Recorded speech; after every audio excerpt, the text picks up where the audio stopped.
Olá, queridos catequizandos, estamos aqui de volta e hoje nós vamos falar sobre o sacramento de serviço, que abrange o sacramento da ordem e o sacramento do matrimônio. Então vamos iniciar com uma oração? Em nome do Pai, do Filho e do Espírito Santo. Amém.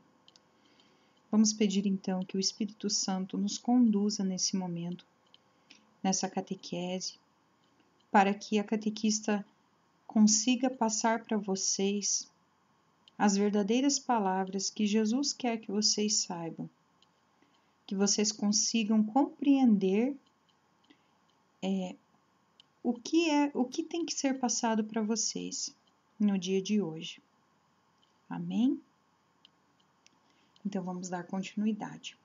Peguem a Bíblia de vocês, procurem lá Mateus, capítulo 9, versículo de 36 a 37. Ok, então vamos começar. Vendo as multidões, Jesus teve compaixão porque estavam cansadas e abatidas, como ovelhas que não têm pastor. Então Jesus disse a seus discípulos: a colheita é grande, mas os trabalhadores são poucos. Palavra da salvação. Glória a vós, Senhor. Então, meus queridos, Jesus andava por vários lugares com os discípulos.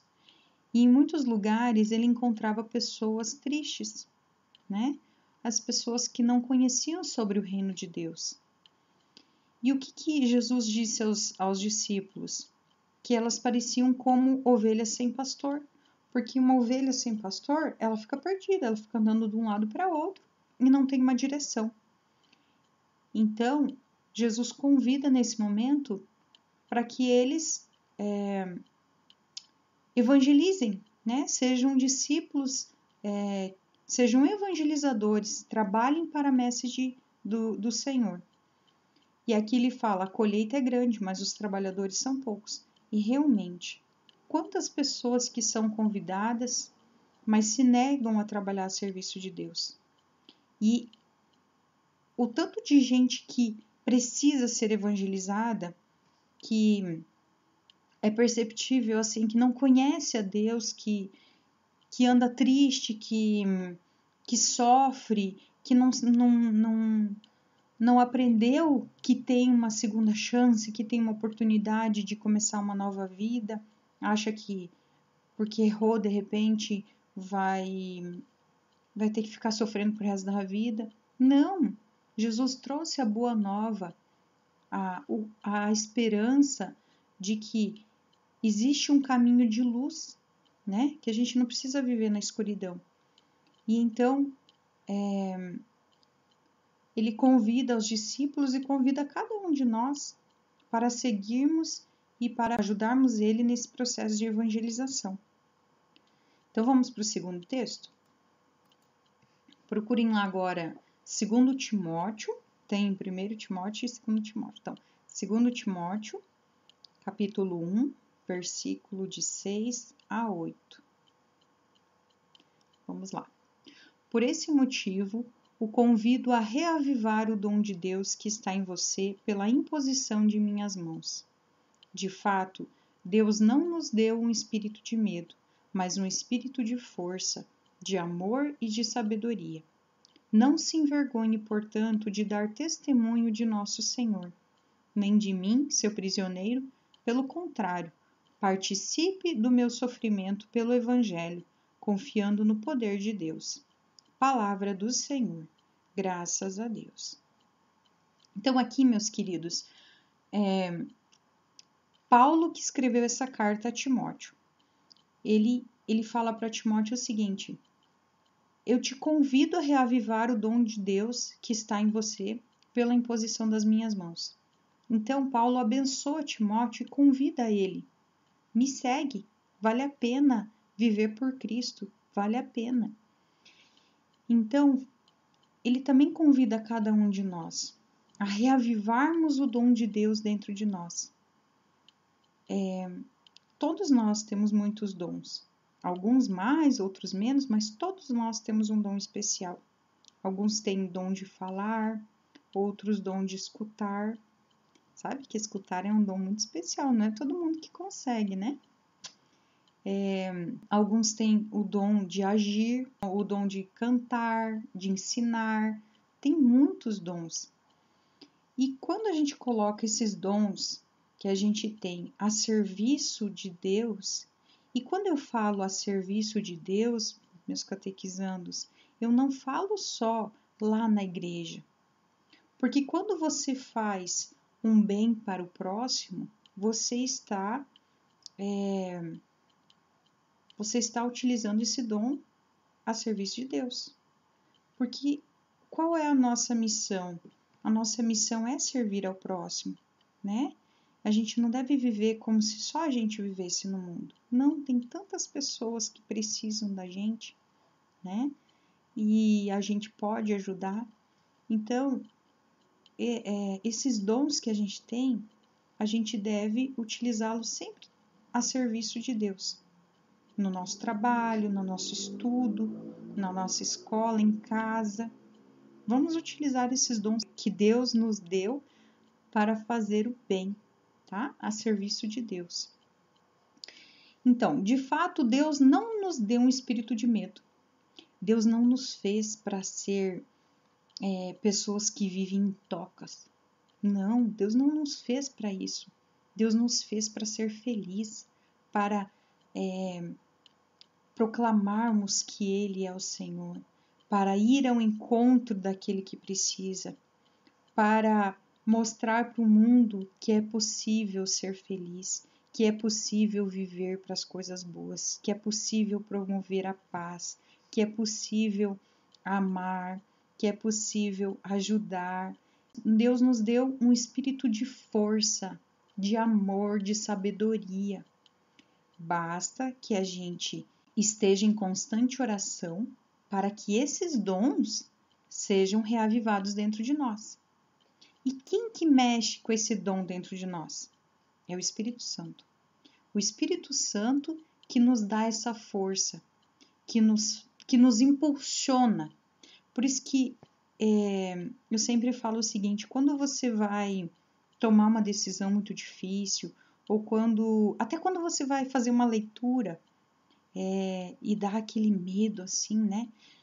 Pede para o Espírito Santo, para ele te conduzir. Quando eu vou tocar na missa, quando eu vou tocar casamento, em algum lugar assim, sempre me dá um medinho, sabe? Antes de tocar. Então eu peço para o Espírito Santo, conduza a minha mão, conduza a minha voz, para que eu possa te louvar e, através desse meu dom, tocar as pessoas. Então, peça sempre para o Espírito Santo, antes de você tomar qualquer atitude difícil, peça essa força para o Espírito Santo. E aqui Paulo, ele fala assim, ó, não se envergonhe, portanto, de dar testemunho de nosso Senhor. Quanta gente tem vergonha de falar que é católico, tem vergonha de falar que vai na igreja. Deus me livre se meu amigo souber que eu vou na missa. Oh, para quê? Para que ter vergonha? Não precisa ter vergonha. Você deve ter orgulho porque você sabe que tem um Deus que te ama, que tem aonde você pode ir ao encontro de Deus e se refugiar, principalmente quando você está triste. Você tem que ter orgulho disso e não vergonha. E você não deve ter vergonha de dar testemunho de Deus na tua vida. Então aqui ele fala, pelo contrário, participe do meu sofrimento pelo Evangelho. Então, muitas vezes a gente pode sofrer, por exemplo, assim, algum amigo ri da gente porque a gente crê em Deus, deixa rir. É um sofrimento, mas que vale a pena, tá bom? E confie no poder de Deus, porque Ele não nos abandona em nenhum momento. Então, olha aqui, a vocação é um chamado do Espírito de Deus. Ele nos ensina a fazer a coisa certa, a escolha certa, perdão. Então, quando vocês forem pensar na vocação de vocês, peça para o Espírito Santo tocar no coração de vocês e ajudar vocês a decidirem qual vocação seguir. Porque tem tanta gente que Deus chama a ser vocacionado, vocacionada, por exemplo, para o sacerdócio ou para ser uma religiosa, e a pessoa teima, não, eu não quero ser. E aí é infeliz, porque Deus chamou, mas a pessoa não quis. A vocação dela era para isso, mas ela não quis, ela quis ser teimosa. Então, sempre pedir para Deus iluminar. Às vezes até o contrário, né? Não, eu quero ser padre, mas não é a tua vocação. Então, peça para Deus, peça para o Espírito Santo te ajudar a fazer a escolha certa. E aí, pensa aí, qual das vocações apresentadas lá no primeiro quadrinho, essas daqui, ó, qual das vocações te chama mais atenção? Você acha que você tem uma vocação que você sente que Deus te chama a servir como sacerdote? Ou você sente que você tem uma vocação que te puxa mais para o matrimônio? Pensa aí. É uma reflexão para fazer durante a semana, né? Durante a vida, se for ver, né? Vocês são tão jovens ainda. O que você deseja fazer na igreja e na sociedade para servir seus irmãos? Porque, meus queridos, não é só se você é sacerdote ou se você é casado ou casada. Você pode servir de várias maneiras na igreja e na sociedade. E quantos dons a gente tem que a gente deixa escondido e a gente poderia estar ajudando. Por exemplo, você lê bem? Eu tenho catequizandos que leem muito bem. Por que não ler lá na igreja? Por que não se candidatar, falar assim, olha, eu gostaria de participar da liturgia?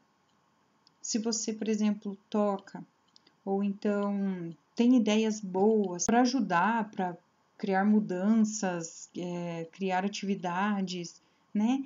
Por que não participar? Tem muita coisa que a gente pode fazer para ajudar. E na sociedade também, para servir as pessoas, para servir quem mais necessita, em casa, né? O que vocês desejam fazer para ajudar? Então, agora nós vamos falar sobre o sacramento da ordem. Então, lá no Antigo Testamento, já haviam os sacerdotes da tribo de Levi, né? Que eram os sacerdotes da Antiga Aliança. Então, esses sacerdotes, eles faziam sacrifícios também a Deus. E esses sacrifícios eram de animais. E aí, quando Jesus veio, Jesus, ele é o sacerdote perfeito. Ele é o verdadeiro sacerdote. Jesus é o verdadeiro sacerdote. Então, ele fez o sacrifício perfeito, que foi com a própria vida. E esse sacerdócio, ele quer que continue. Então, lá na última ceia, ele falou para os apóstolos assim, para os discípulos assim: fazei isto em memória de mim, tomai e comei, isto é o meu corpo e meu sangue. Fazei isto em memória de mim. Então, ali ele já falou que cada vez que o sacerdote oferecer o sacrifício, que ele seja em memória de Jesus, né? Então, ele instituiu a Eucaristia e por isso ele deu poder, então, aos sacerdotes de celebrar a Eucaristia. Olha que poder que o sacerdote tem, né? Também Jesus deu o poder aos sacerdotes de perdoar os pecados. Depois que ele ressuscitou, que ele foi ao encontro dos apóstolos, ele falou assim: assim como o Pai me enviou, né, eu também vos envio. Os pecados que vocês perdoarem serão perdoados. Então, ele deu poder aos sacerdotes, o poder da confissão, de perdoar os pecados dos fiéis. E também uma das missões dos sacerdotes é pregar o evangelho, falar sobre Jesus a todas as criaturas e governar a igreja, né? Então a gente sabe que existe o Papa, que é a maior autoridade da igreja, que é o sucessor de Pedro. Pedro foi o primeiro Papa. E houveram outros papas depois de Pedro, né? E hoje o nosso papa é o Papa Francisco. Então ele é sucessor de Pedro. Ele é a maior autoridade da igreja. Depois vem os bispos. Então assim, o papa ordena os bispos, né? E o bispo, ele pode ordenar os padres, os sacerdotes, e pode também ordenar os diáconos. Os diáconos, eles não podem fazer todas as funções que o padre faz. Por exemplo, o diácono, ele não pode celebrar a Eucaristia e nem a confissão, mas ele pode pregar o evangelho, ele pode... ele também não pode dar a unção dos enfermos, tá? Ele não tem esse poder é do padre, do sacerdote. Mas o diácono pode celebrar o matrimônio, ele pode fazer a encomendação do corpo, né, quando tem o velório. Então, várias funções o diácono pode exercer, só não celebrar a Eucaristia, as confissões e a unção dos enfermos. Isso é atribuído somente ao sacerdote, ok? Então, lá no livrinho de vocês vão fazer o exercício da página 102. Então, peguem lá esse exercício aqui. Vocês vão responder aquelas duas perguntinhas. O que você pensa a respeito dessas funções do padre? E qual seria a sua reação se um de seus amigos dissesse que gostaria de ser padre? Então, agora vamos falar sobre o sacramento do matrimônio. Então, quando Deus teve a ideia de criar o homem e a mulher, ele os criou à sua imagem. E Deus criou o homem e a mulher para que formassem uma família e que se multiplicassem, né? E a família ela é tão importante que até Jesus quis ter uma família, né? Ele podia ter vindo direto lá do céu com 30 anos, né? Mas não, ele passou por uma família, cresceu, recebeu a educação dos pais, né? E assim se tornou um homem bom, um homem de princípios, de valores, né? Então, o matrimônio, quando o homem e a mulher eles decidem se casar, eles decidem se unir e eles decidem realizar esse sacramento perante Deus, eles prometem o amor um ao outro e eles prometem fidelidade. Fidelidade na alegria, na tristeza, na saúde, na doença, até que a morte os separe. Porque quando acontece um casamento, ninguém se casa falando assim, não, eu vou me casar e depois vou me separar. Não, a gente casa querendo que dê certo, torcendo para que dê certo, né? E por alguns motivos que a gente não deve julgar, porque cada um sabe o que passa, né? Alguns casamentos são rompidos, mas esse não é o plano que Deus quis quando uniu o homem e a mulher. Quando eles constituem uma família, essa família é a vocação do casal, é o sacramento de serviço que o casal vai exercer dentro da família. É através dos filhos, é através do amor, da paciência, que todos os dias eles vão se dedicar. Então, assim, é um sacrifício também a serviço do outro, né? Porque o amor entre o casal, ele é pura doação. Você não casa para ser feliz, você casa para fazer o outro feliz. Quando o homem e a mulher eles decidem se casar, existe uma entrevista que o padre faz com o casal para saber se eles estão sendo forçados a casar ou se é de livre e espontânea vontade que eles estão querendo casar. Essa pergunta é muito importante. Por quê? Porque há alguns tempos atrás existiam muitos casamentos forçados, né? Seja por uma decisão dos pais que queriam que a filha casasse com alguém que eles escolhessem, né? Ou até por uma gravidez indesejada. E então a igreja não recomenda que seja feito o casamento quando há obrigação, mas sim quando há decisão dos dois de quererem se unir e formar uma família. Então vocês vão fazer também um exercício sobre o sacramento do matrimônio. Aqui na página 103 do livro de vocês, vocês vão responder a atividade referente ao sacramento do matrimônio. Peguem ali na página 103, vocês vão responder: como que você descreve o amor entre marido e mulher? Por que vocês acham que os casamentos hoje em dia duram tão pouco? E o que pode se fazer para que isso não aconteça? E se é responsabilidade dos pais cuidarem de seus filhos, por que temos tantas crianças abandonadas? Então, vocês vão responder essas atividades, tá?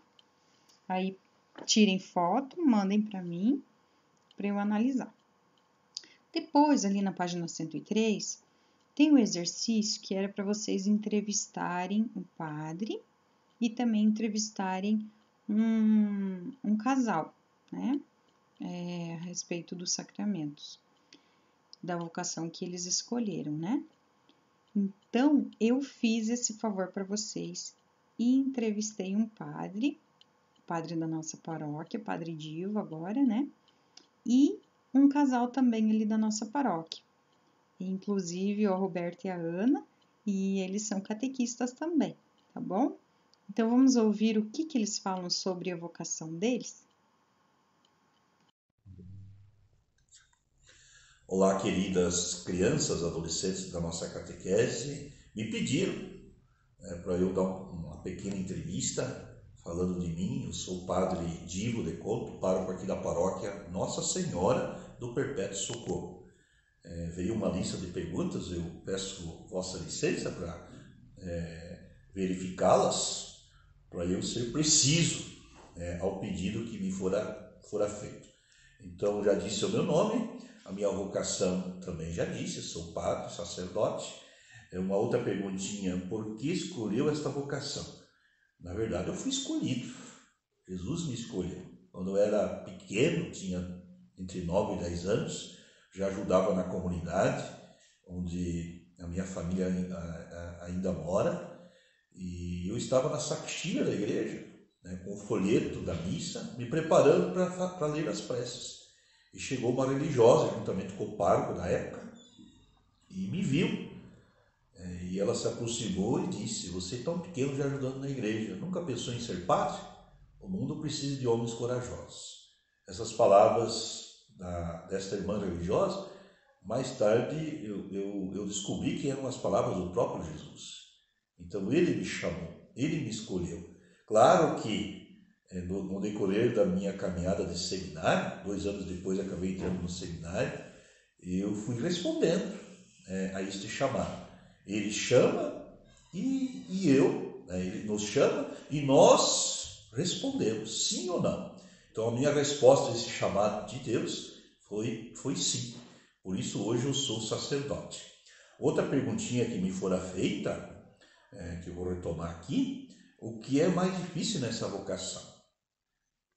A maior dificuldade é ser fiel a esse chamado, a ser santo, a ser perfeito, a servir de maneira gratuita, generosa. Os maiores obstáculos não vêm de fora, vêm de dentro da gente. A gente também tem inclinação ao pecado, ao egoísmo, a gente também tem medo. Então, as dificuldades, elas brotam da própria pessoa. É claro que as dificuldades externas também podem influenciar, mas a maior dificuldade, em resumo, é ser fiel a esse chamado divino, que é um chamado também à santidade e à doação total. Outra questão: o que o deixa mais feliz? O que me deixa mais feliz é servir. Como dizia São João Paulo II, servir a Deus sacia o coração da gente. E é verdade. Quando a gente tem possibilidade de servir as pessoas, sobretudo aquelas que mais precisam, a gente dorme tranquilo com o dever também cumprido. Isso realiza a gente. Não existe atividade que nos deixa tão felizes do que servir as pessoas de maneira desinteressada, semelhante àquilo que Jesus fez. A última pergunta: como você vê o tratamento que os meios de comunicação, novelas, filmes dispensam a vocação que escolheu? Eu não quero ter aqui uma interpretação negativa, ou pessimista. A vocação do padre é um sinal também de contradição no mundo atual. O padre que deixa tudo, deixa a família, deixa de casar, se torna celibatário, por causa de Cristo, por causa da igreja, por causa da missão. O mundo não compreende isso. E nós seremos sempre, ao mesmo tempo que somos admirados, também somos criticados, não compreendidos. E aquilo que às vezes acontece com o padre não é diferente daquilo que aconteceu com Jesus, que também não foi compreendido. Foi rejeitado, foi crucificado, foi morto, mas foi fiel ao chamado que o Pai lhe fez. Então é muito importante ele ter essa consciência. Nós somos um sinal de Deus no mundo hoje. Abrimos mão de tantas coisas para manifestar a existência de Deus e também acreditando numa promessa futura de eternidade. Eu agradeço pela oportunidade, meu irmãozinho e minha irmãzinha da catequese, as catequistas, por essa iniciativa também. Uma boa catequese online para vocês e recebam de Deus a bênção, em nome do Pai, do Filho e do Espírito Santo. Amém. Olá, boa noite, meu nome é Roberto. Meu nome é Ana. Isso, né? E daí mandaram umas perguntinhas aqui para vocês teriam que fazer e nós vamos responder aqui para vocês, tentar responder elas para vocês, né, amor? Que é a vocação, né? Então, a questão de vocação, existe a vocação do padre, né? Muitas vezes as pessoas ligam a vocação somente a do padre, mas não, existe vários tipos de vocação, né? Vocação ao trabalho, vocação ao estudo, vocação de profissão, por exemplo, pode ser professor, pode ser policial, pode ser médico, né? É uma vocação, né, Aninha? É verdade. Né? E que nem ela trabalhava como telefonista, né? Uma época lá na Telepar, né? E ela tinha memória boa, né? Então ela se adaptou com as habilidades que ela tinha àquele serviço, né? Guardava bem os códigos, né? Número para chuchu, né? Entendeu? Então isso é uma vocação. Vocação geralmente é uma habilidade, uma tendência que a gente tem a alguma coisa, né? E aqui no caso, então, a vocação é ao matrimônio, que é um chamado, né? Chamado. Temos que desejar, né? Ter família, querer fazer o outro feliz para podermos viver esse matrimônio, senão... É inerente, né? Vem junto, né? Vem junto, Então. E tem a vocação também nesse chamado de ser mãe, formar família, né? Isso eu sempre desejei. Então, veja, então a vocação, a primeira coisa é um chamado. Você se sente chamado àquilo ali, né? Você se sente ali agradável, uma coisa que, né? Que é uma coisa que você vai viver pro resto da sua vida, né? Né? Aí, e por que nós escolhemos isso? Quase respondemos já, né? Também. Já está meio incluso na primeira pergunta, na resposta, né? Por que escolhemos? Porque é uma coisa agradável, é uma coisa gostosa de se viver, né? Quando se encontra a pessoa certa. Não, mas independente disso, é uma coisa gostosa. Isso, e tem que querer, tem que desejar. Porque na realidade não é achar a pessoa certa, porque a pessoa certa não existe, né? O que é você acha uma pessoa que queira viver essa vocação junto com você, entendeu? Porque às vezes a gente fala assim, a pessoa certa, Ana, dá a entendência que aquela pessoa é o ideal e tudo. Não é muito assim. É a pessoa que quer viver, eu penso, que quer viver aquele projeto junto com você. E aí, nesse caminho desse projeto, a gente vamos se conhecendo, né? Porque não existe ninguém perfeito, né? Justamente. A outra pergunta. E o que é mais difícil nessa vocação? Justamente as diferenças, né? As diferenças. As diferenças. São duas cabeças que pensam de uma forma diferente. Justamente. Tem que se adaptar um ao outro. Isso mesmo. Né? Então a Ana, quando casou comigo, ela e a família dela junto com ela. Do mesmo jeito, quando ela casou comigo, veio a minha família junto com ela. Então veio meus pais, veio minha mãe, veio os meus irmãos e tudo aí. E aí veio uma característica. A característica que eles me deram na criação deles. Cada um teve uma criação diferente. Teve uma criação diferente, realidades diferentes, né? Então a Ana teve... E aí o que é o casamento? Muitas vezes as pessoas falam que é adaptar-se. Eu penso que é renunciar. Renunciar a muitas coisas que você quer, ou muitas coisas que você pensava, você vai ter que renunciar em favor do outro. Isso. Então, esses dias um amigo meu falava assim, o sacramento deveria chamar o sacramento da renúncia, né? Porque renunciar mesmo, né? Então renunciar a um monte de coisa, né? Da nossa vida, para que a gente renunciar o projeto de nós dois em favor dos filhos. Isso, quantas vezes? Renunciar. Então essa é a coisa que nós temos que viver, as diferenças e a renúncia, né? E o que te deixa mais feliz no casamento? Não tem assim né? Na verdade é um todo, né? É um todo. São várias coisas, né? Não tem São vários momentos que geram um todo. Isso, porque tem tanta coisa, né? Tanta coisa, né? É muita coisa. Ainda mais nós, estamos aí há 33 anos juntos, né? Vai fazer 34. 34. No final do ano, né? Então, 33 anos juntos. Olha o que nós já vivemos, né? Monte de crises, vivemos, né? Momentos de tristeza, momentos de alegria, momentos de perca, momentos de ganho. Tudo isso aí. Mas temos muito para viver. Né? Amém, né? Então, e isso tudo faz parte de um caminho, né? É um caminho que você vai fazendo, né? E aí vem a pergunta final.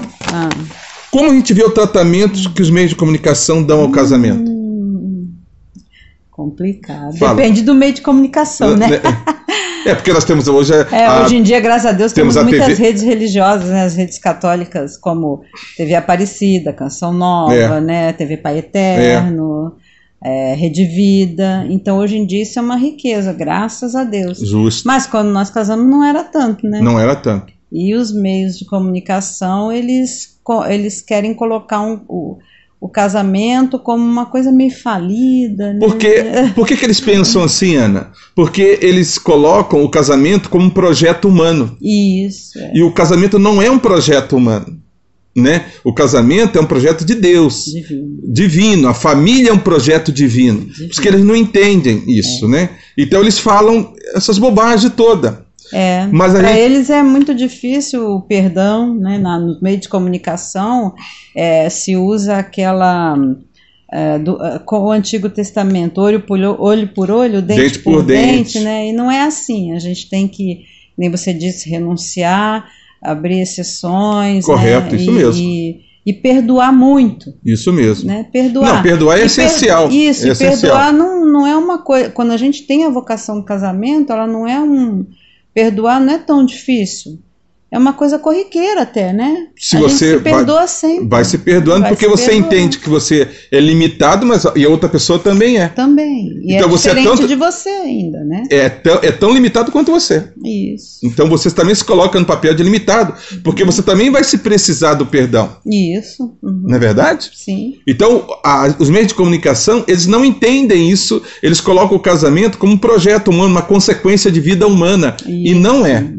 É um projeto de família, é um projeto divino. Aí quando o projeto é divino, aí o que é divino? Divino é as coisas de Deus. E de Deus, o que fala lá em Lucas? Nada é impossível.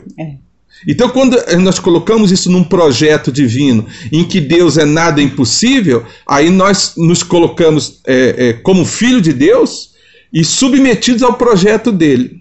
E aí os meios de comunicação não conseguem entender isso. Não conseguem entender isso porque não tem um relacionamento com Deus. Coloca Deus numa situação histórica, né? Não como um Deus vivo que ressuscitou, que está no meio da gente, que protege a gente e que vai ficar com a gente até o final, né? E que quando morrermos, a morte não terá fim, a morte não terá a última palavra e nossa vida continuará lá na vida eterna. o mundo não entende isso. Eles veem isso como alguma coisa impossível. Eles veem isso como uma fábula. E quando você coloca esse projeto de Deus no seu coração, você passa por cima de tudo. Você passa por cima de você mesmo. A primeira pessoa que você tem que passar por cima é de você mesmo, do seu orgulho, né? Justamente. E o casamento, para ele dar certo, como vocação, tem que ser 3 pessoas: o marido, a esposa e Deus. Porque daí quando você fala assim, puxa, mas Deus não faria assim, né? Daí você começa, então você tem que se achar pequeno e procurar entender a pessoa do lado, né? E tentar entender o que aconteceu, né? Não sair gritando, berrando, que não vai resolver nada, mas entender o que aconteceu. Por isso que os meios de comunicação não conseguem entender isso, porque vai além do humano. Vai além do nosso orgulho, vai além da nossa posição, vai além, porque você tem que abrir mão disso. Se você não abrir mão disso, você não vai muito à frente, não é verdade? É verdade. Bem, esperamos ter respondido as perguntas de vocês, esperamos ter colaborado com vocês, né? E foi muito bom poder participar da catequese com vocês, né, Aninha? É verdade. Tá bom? Fiquem com Deus. Isso. Vou aproveitar, curtam a página da Matriz Nossa Senhora Perpétuo Socorro, né? Curta no Instagram também, Matriz Nossa Senhora Perpétuo Socorro, e no YouTube, Matriz Nossa Senhora Perpétuo Socorro. Se inscreva lá, vai ser muito legal. Então, meus queridos, é isso. Espero que vocês tenham gostado de ouvir o padre falando ali, o Roberto e a Ana também, né? E espero que vocês tenham aprendido bastante sobre esses sacramentos de serviço. Tá bom? Então, um beijo grande para vocês, até a próxima, fiquem com Deus.